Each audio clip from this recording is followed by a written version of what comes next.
The title of the talk is The History That Got Us Here. And the here is this unconscionable war launched by a Russian president who believes that a neighboring country is not a real country and its people not a real people. The here is the resilient refusal of the same people to accept that fate. The here is the collapse of the rules governing the international order. And the here is our fear of the future that looks as bleak as those blackened ruins in Mariupol. There is a history of how we got here. And in the years to come, we may untangle some of the history. But until then, we'll have to work with and against narratives, the stories used to justify, rationalize, and explain what's occurred. Now, narratives always claim that they're history. But if they were, the narratives would surrender to the truth, and the past would not, as William Faulkner once said, refuse to die. The past would just become the past, the common ground on which we could all stand and argue about the future. But narratives are recalcitrant. All sides resist believing the facts, and so long after the guns fall silent, we'll still be fighting over the meaning of this moment. So since dispassion, to which history aspires, is beyond us, the best we can do is grasp some elements of what is happening to us, this change in the course of history, even though we cannot tell whether this change is leading us onto the rocks or onto the open sea. But it's worth trying to figure out what's happening now, even when the guns are still firing, because it's terrible to be lost. And it's important to understand, because understanding can help us to balance moral fury and strategic prudence. Even so, no narrative that I'm going to offer you can offer any consolation, since we know one thing about anything we say right now, is we do not know how this story will turn out, and we do not even know whether we'll survive it. Now, all history is beset with problems of knowing when a story actually starts. And so when you start a narrative, it usually, where you start in a narrative, usually depends where you want to end up. Many Western analysts say it all began with Putin's declaration of war against the West at the Munich Security Conference in 2007, followed in 2008 by his war against Georgia, and after that by the seizure of Donbass and Crimea in 2014.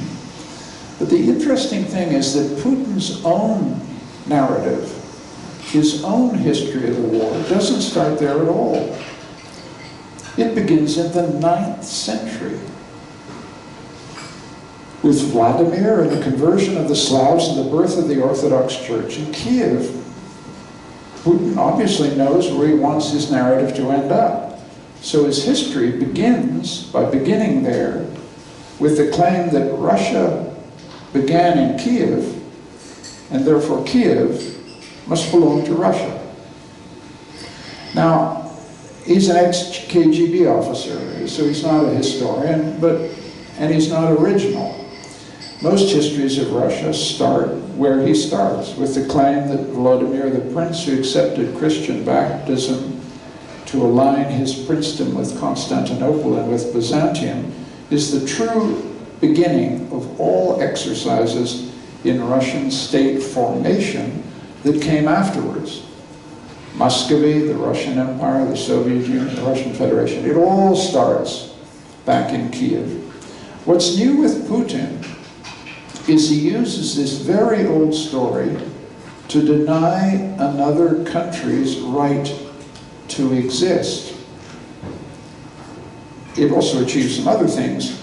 A Russia that to some unkind Western observers has been called a gas station with nuclear weapons gets a grand myth of its origins. And the actual government that actually rules in Kiev, amid the shrines of the first foundation of Orthodox Christianity, is told, your country is not yours, it's mine. Now you all know what Thucydides said, which is the powerful do what they want, and the weak do what they must. What's interesting here is that an ex-KGB officer, skilled in the martial arts, skilled in killing with his own fingers, should feel burdened at all by the need for a myth of spiritual origins. That's interesting. Why bother with one at all? If you've got tanks, artillery, and ships, why not just take what you want? Putin did not bother with justification when journalists were shot on their doorstep, when opposition politicians died within sight of Kremlin walls. You all remember what happened to Boris Nemtsov. When agents of the Russian state poisoned the supposed enemy of the state in a cathedral town in someone else's country, no justifications were offered then, only denials. Yet for the invasion of this sovereign state, Putin has felt obliged to build a whole cathedral of historical fantasy. Why? Because he felt guilty? That seems a little unlikely. Because he had to offer his people something to believe in? That's possible. Even a dictatorship has to offer reasons. Hitler had his suffering Sudeten Germans. Putin has his suffering Russians, groaning under the Ukrainian yoke. But Putin didn't content himself with these low-octane justifications. He was reaching for a grander register altogether. Because it appears he, personally, was seeking to enter history himself by restoring the Russian Empire of Peter and Catherine, the Russia from the Gulf of Finland to the Black Sea. But claiming an association with Peter and Catherine is a dangerous business. Because if you truly wanted to emulate Peter and Catherine, you'd have to open Russia up, as they did, to science and technology and new ideas. So perhaps on further reflection, he wasn't aspiring to greatness of their sort. His actual objective, which is much easier to be achieved, is to be hated and feared by the Ukrainians, first of all, and then especially by those arrogant Europeans and those even more arrogant Americans. His model was not so much Peter and Catherine, but Nicholas I, who crushed the Decembrist uprising in 1825, made himself the gendarme of Europe until his death 25 years later, hated by the Poles, whose independence he crushed in 1831, hated by the Hungarians, whose rebellion he subdued in 1849. So the continuities in Putin's use of power are written deep into the history of Russian autocracy. In the 20th century, the Soviets kept to this pattern, sending the tanks into Budapest in '56, Prague in '68, and imposing martial law in Warsaw in 1981. You know all this. You live in this neighborhood. The mold, however, was set from the end of the 18th century. No Russian state, Tsarist or Soviet, will tolerate a free state, a truly free state, on its borders.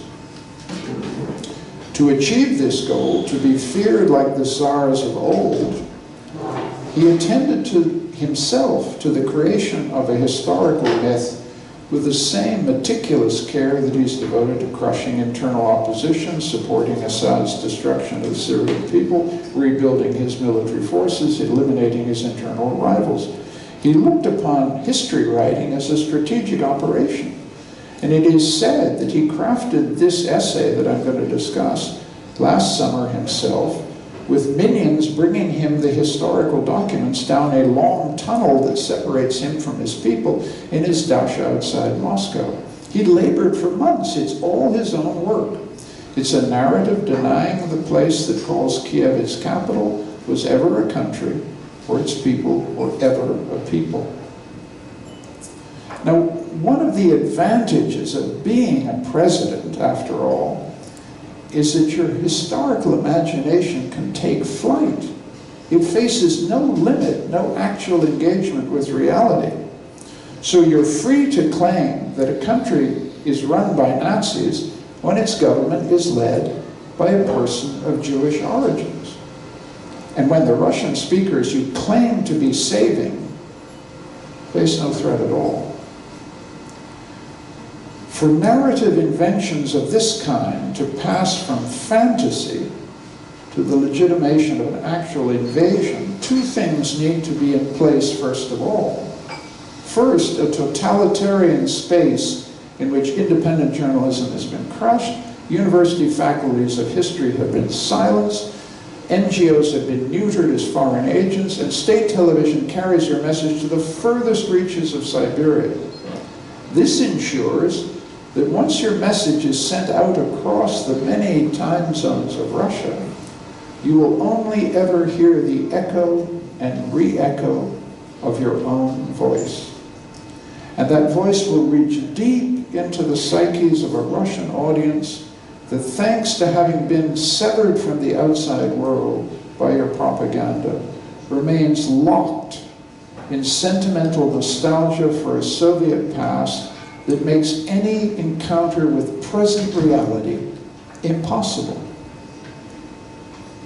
Now, what then is still more interesting about the essay is that Putin knows that the Soviet past, shall we say, has a few problematic areas. So his reworking of the Soviet past is very ingenious. He's on record, as you know, believing that the collapse of the Soviet Union was the greatest catastrophe of the 20th century.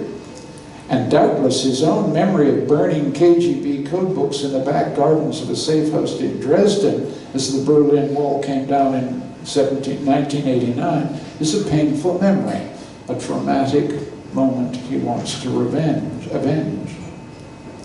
Yet for all his worship of the Soviet past, his essay actually blames Khrushchev for handing Crimea over to Ukraine in 1955 and blames Lenin for giving Ukraine a federated state in the Soviet Union at the end of the Civil War. This is interesting. It's inconvenient that both Stalin and Lenin should have acknowledged the Ukrainian national identity whose very existence he is at pains to deny. So his use, Putin's use of the Soviet past, is strictly instrumental, discarding what he doesn't like, while taking care to protect the sole remaining source of his legitimacy, that his regime is the rightful heir of the one that saved the world from Hitler. So that commentators, including one to my left here, predict that the projected Donbass operations end date might well be May the 9th, which you all know is a holy day in the Russian calendar, when the standards of Hitler's legions were thrown down on the cobbles of Red Square, and Stalin stood there presiding over the victory parade that marked the end of the war in Europe. But if Putin does succeed in marching victorious veterans of the Donbass operation through Red Square this May the 9th, a truly astonishing transmutation, a kind of reverse alchemy in which gold is turned into garbage, will have occurred. For the one untrammeled moral good of the Soviet era, the one achievement acknowledged by the Soviet Empire's friends as well as its foes, is that the Russian troops fought their way to Auschwitz and saved us all from Hitler's racial empire. All of this marvelous legend, which moves me to this day, is being dragged into the Ukrainian mud as a legitimation for a sorry act of criminal savagery against a neighboring state that meant it no harm. Now, every society lies about itself all the time. I come from a perfect country called Canada. It's perfect in every regard, but it too lies about itself all the time. But there's some lies that can kill a country's future. And these are what I would call impermissible lies. And societies sometimes get a rare chance. The United States in 1865, Germany in 1945, South Africa in 1994, to draw up that very short list of things it will never say about itself again, such as slavery was good for black people, Hitler was right about the Jews, apartheid wasn't really so bad. Russia had the chance in 1991 to say, Stalin, never again. They could have reckoned with his gulag, with the millions who died at the hands of his regime, but instead a narcotized silence descended after the collapse of the last land empire in Europe, and no reckoning with the past was ever made.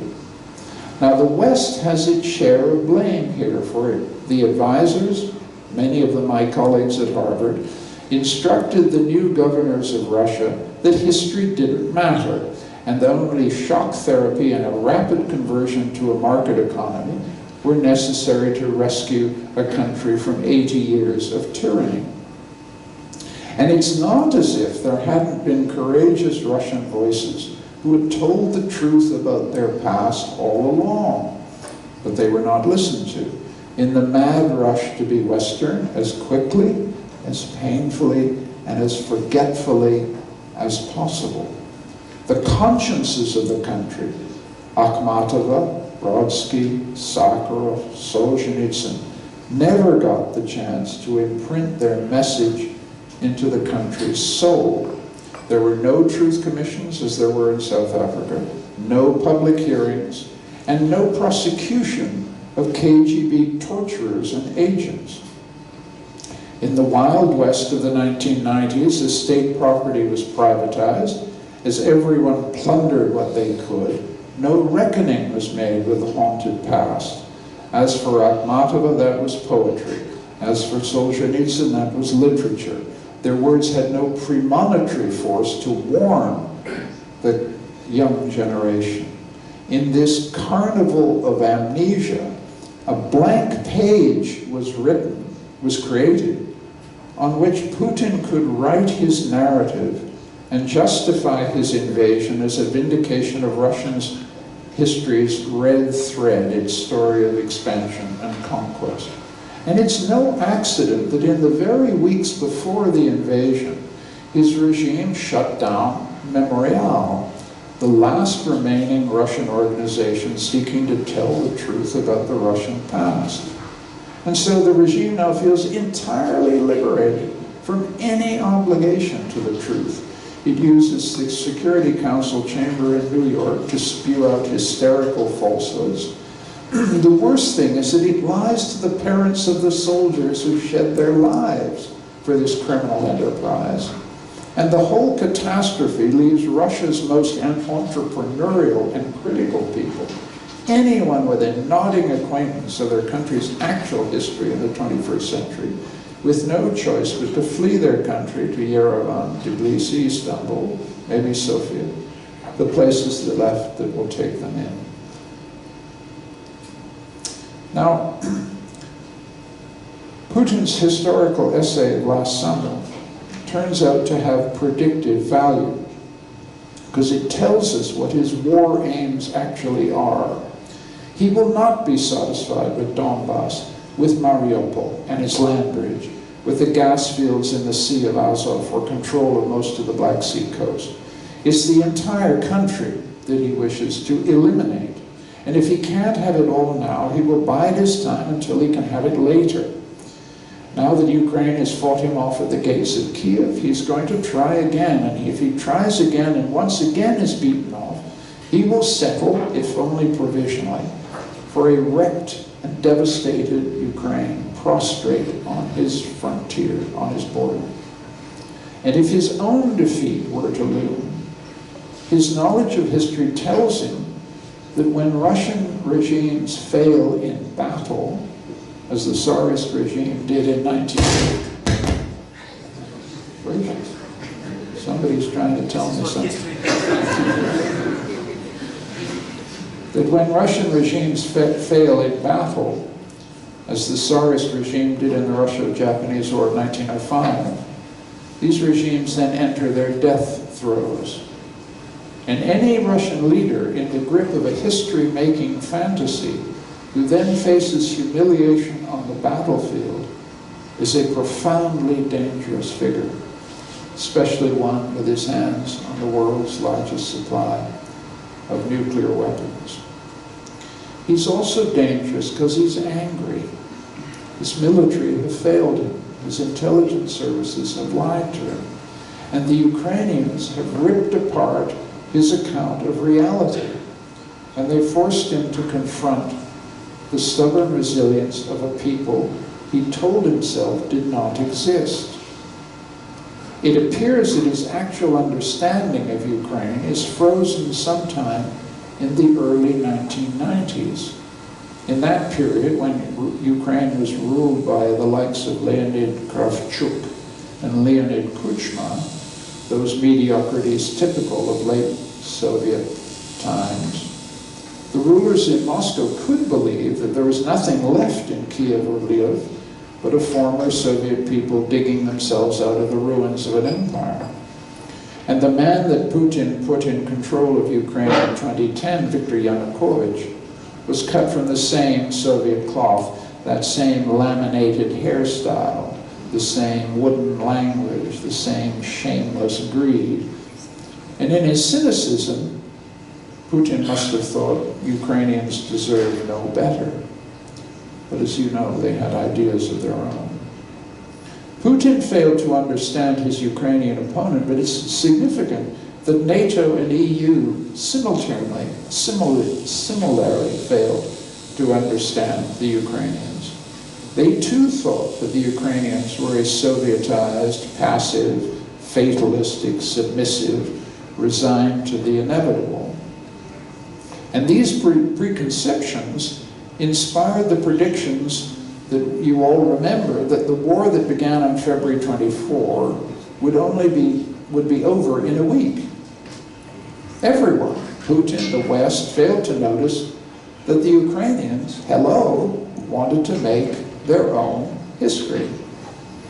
If some Western observers did notice that the Orange Revolution had overthrown a pro-Russian government way back in 2005, and that the Maidan uprising had overthrown Yanukovych, the West sentimentalized these episodes as a kind of good news story about people's power. And they didn't see that it was the elemental transformation of Ukrainian identity.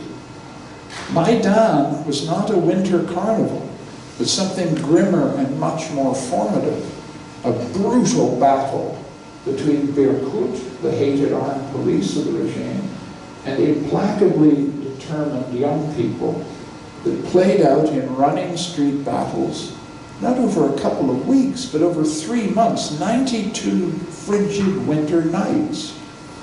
More than 100 insurgents were killed at Maidan. And for once and for all, older Ukrainians understood, from the brutality with which their children were repressed, that they could no longer live under a regime that promised fealty to Vladimir Putin. The Maidan crowd also expressed, remember their slogans, that Ukraine's most fervent desire was to join the European Union.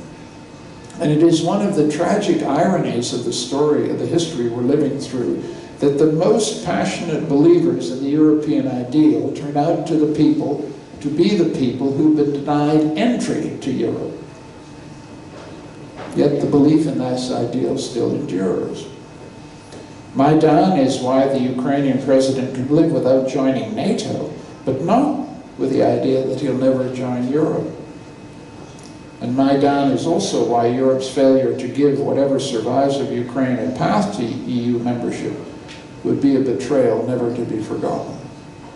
And I certainly hope that this member of Europe, Bulgaria, never stands in the way of Ukrainian admission.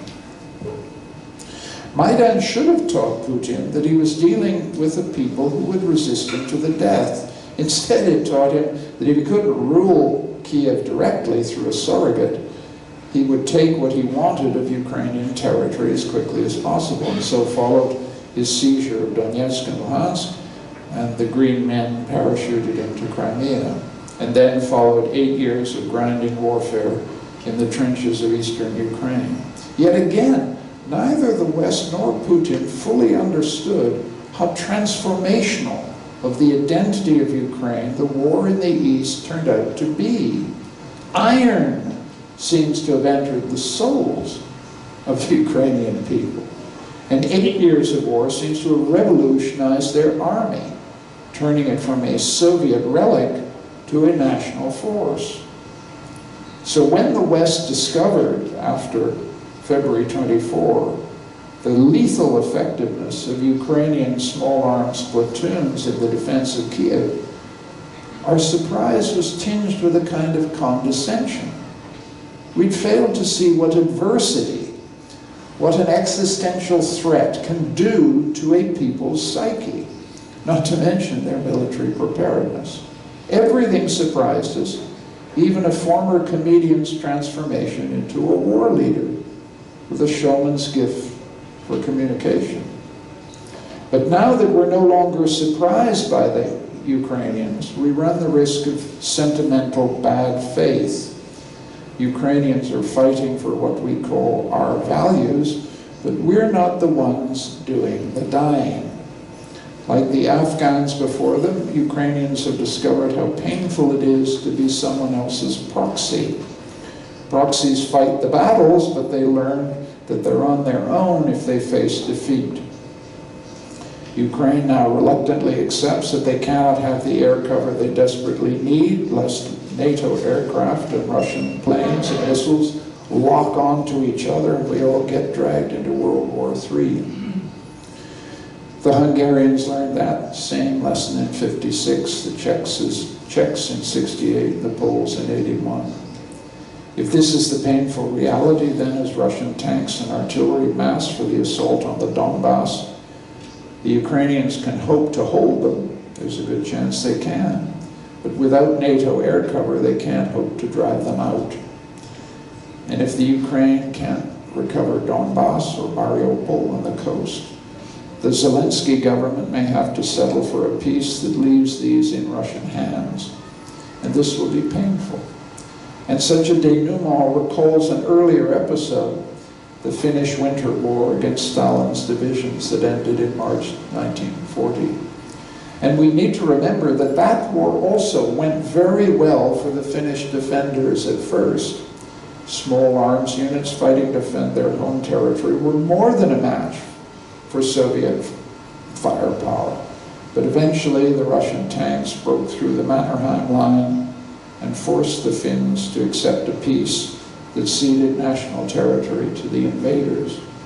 But to remember this famous story, when the Finnish president signed the peace deal, he is reported to have remarked, "Let the hand wither that signs this monstrous treaty."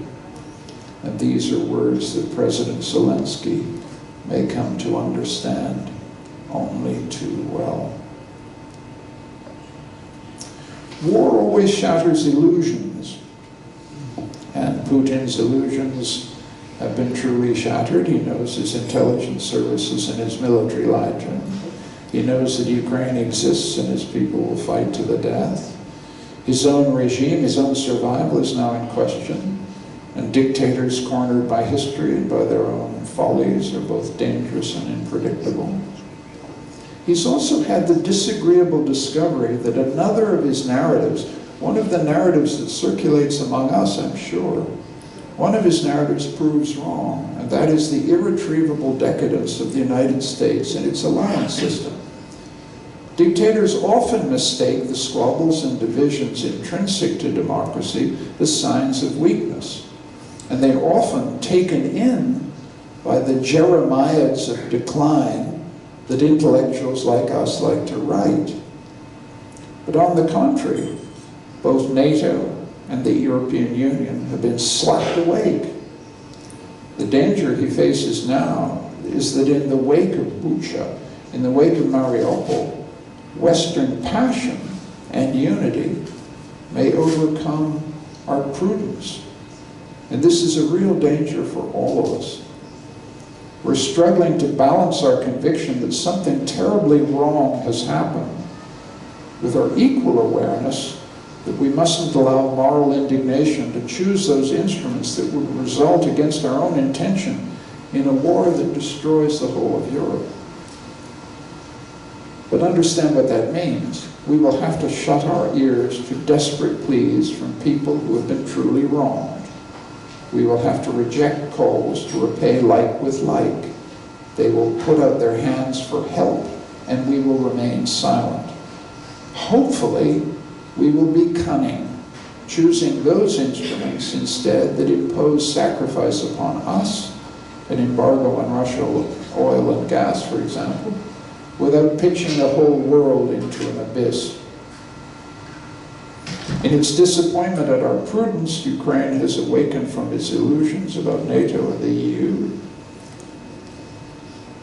And it's been forced to acknowledge another hard reality, which is as true for Bulgaria as it is for Canada, as it is for anywhere, which is that a country's geography is its fate and its destiny.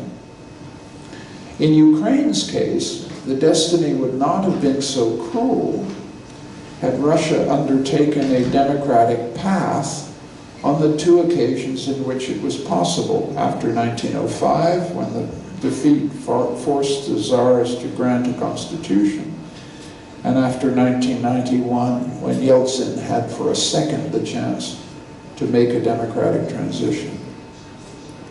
But when Russia took the authoritarian path after 1999, Ukraine's shared border means that it will have to forge a democratic path in the teeth of regimes, even one that succeeds Putin's, who treat the freedom of others as a threat to their own survival.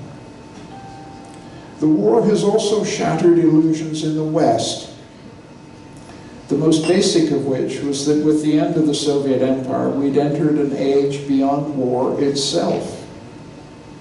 And now we've all had to learn what our great-grandparents knew already in 1914, which is that the economic integration of geostrategic rivals is no guarantee of peace. We're also shedding the further illusion that nuclear weapons make great power war impossible. Not if tactical nuclear weapons exist. Not if a dictator believes his fall is imminent.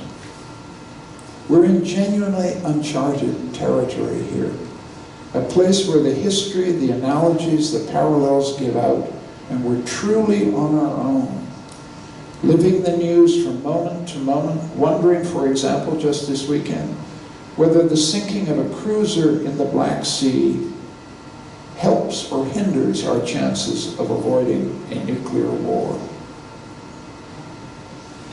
We know finally that we have left the world our grandparents bequeathed to us. The world of Stalin, Roosevelt, Churchill, and Truman, the world of the UN Charter, and its guarantee of the inviolability of each sovereign state, and a monopoly on the legitimate use of force vested in the Security Council alone.